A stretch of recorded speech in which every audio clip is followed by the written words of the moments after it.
Bismillahirrahmanirrahim. Alhamdulillah. Wassalatu wassalam ala khatimil anbiya. One very obvious phenomena all of us can feel is the month of fasting brings a wave of unity at global level. Muslims in Morocco, Muslim in Indonesia, Muslim in Pakistan, even Muslims in European continent or the US and Canada, wherever they may be, they immediately join in this whole month of offering their obedience to Allah subhanahu wa ta'ala. And therefore, throughout the world, fasting becomes a very important factor of Muslim unity. The Quran in several places talks about this important aspect. At one point, the Quran mentions that Muslims should join by holding the rope of Allah subhanahu wa ta'ala. Therefore, it says, وَاعْتَصِمُوا بِاللَّهِ جَمِيعًا وَلَا تَفَرَّقُوا. Hold the rope of Allah strongly and don't get divided. This rope, habl, as the people knowing Arabic language, Quranic syntax and ahadith, they tell us that this rope means nothing more, nothing less than the Quran al-Kareem. And since in this month we have the most intimate relation with the Quran, whether it's early morning prayer where we listen to Quran or late evening Taraweeh where around 1 juz or 1/30th of the Quran is at least recited and heard by the people. This link with the Quran creates the real unity among Muslim Ummah. Muslims throughout the world refresh their understanding of the Quran. They relate themselves with the Quran. They come back to the Quran in order to guide their lives, in order to examine their ways of doing things, and ultimately to transform not only their thinking but their behavior. In that sense, the Quran becomes the strongest source of unity in this month of fasting. If we look into fasting more closely, we'll find that it creates a sense of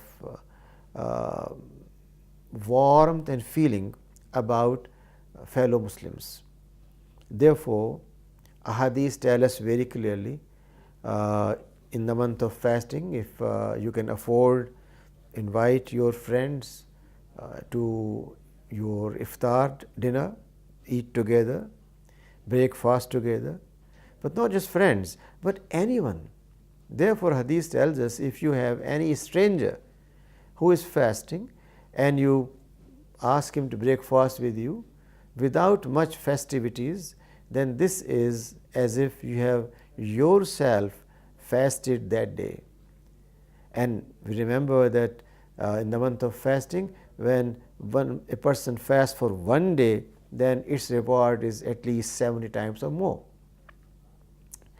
To bring strangers together, to try to get people from the community, from the neighborhood, and ultimately to arrange even open houses in Ramadan where people quite often invite anyone in a park, in an open space, in a hall, and offer whatever they can do to entertain them by their food. All these things ultimately cement their hearts together, and the force essentially is that of the Quran. In this month particularly, Muslims feel cohesiveness, unity, in the sense that if in the farthest part of the world Muslims are facing a problem, then in this month, because contribution of time and wealth and coming up with helping to others is an obligation, and in this month it gives us much more reward. Therefore, in this month extra efforts are made for fundraising, collection of medicine, helping those who are hungry in other parts of the world.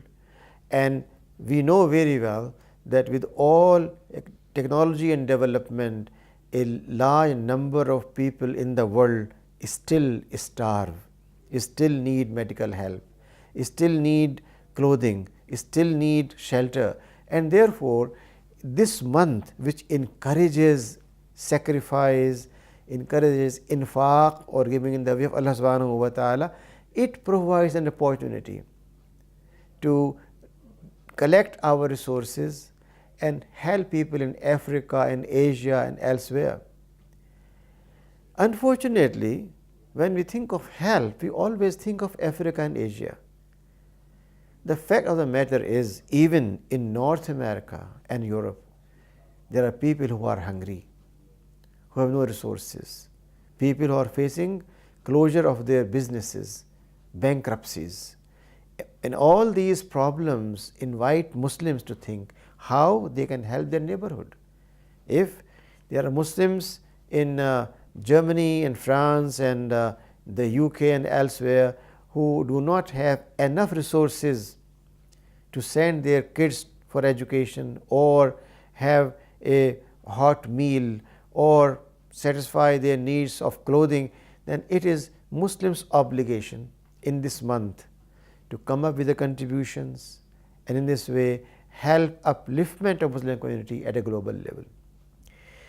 The aspect of unity cannot be further emphasized when we find the Quran telling us that believers are one single brotherhood.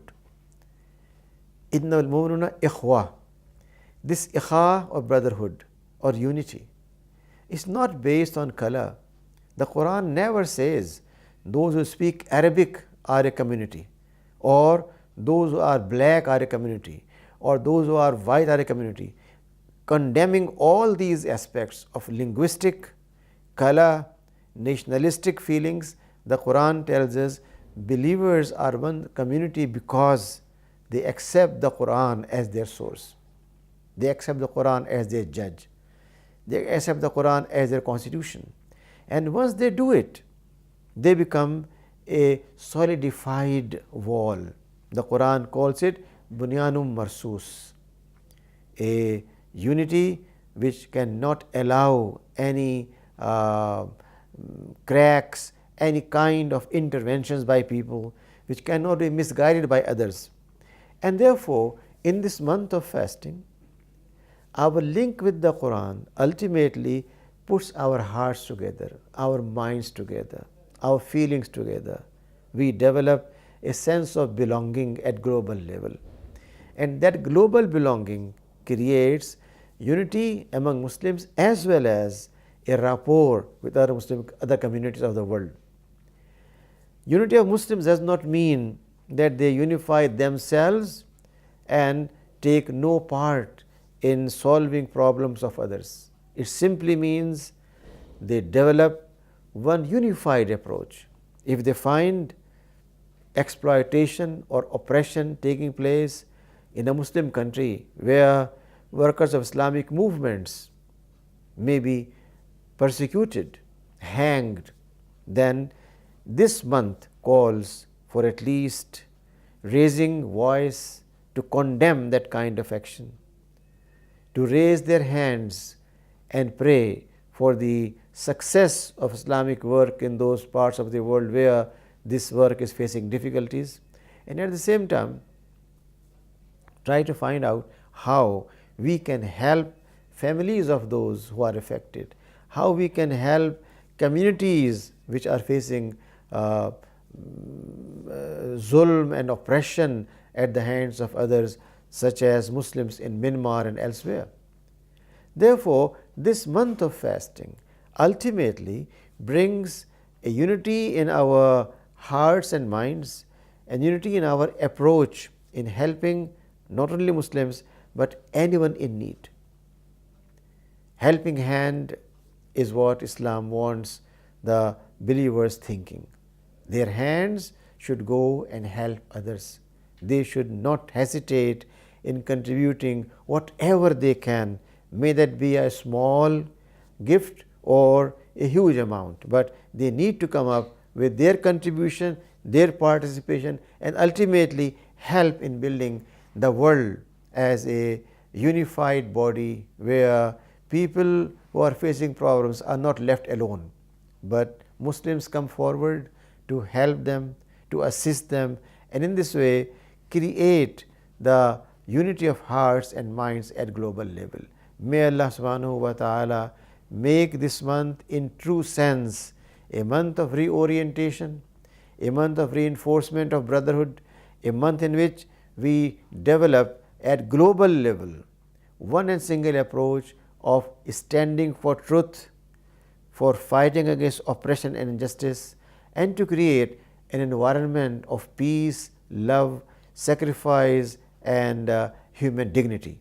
This month ultimately creates in the hearts and minds of Muslims all over the world that they belong to one single community, and not only one community, but they are one in their ultimate objectives and goals of helping humanity, helping Muslims, and coming up with a society where we have justice, we have respect for human beings, we have dignity and honor, and in this way we are contributing our share in a dynamic manner for the betterment of humanity. Wa akhir rabbil alamin.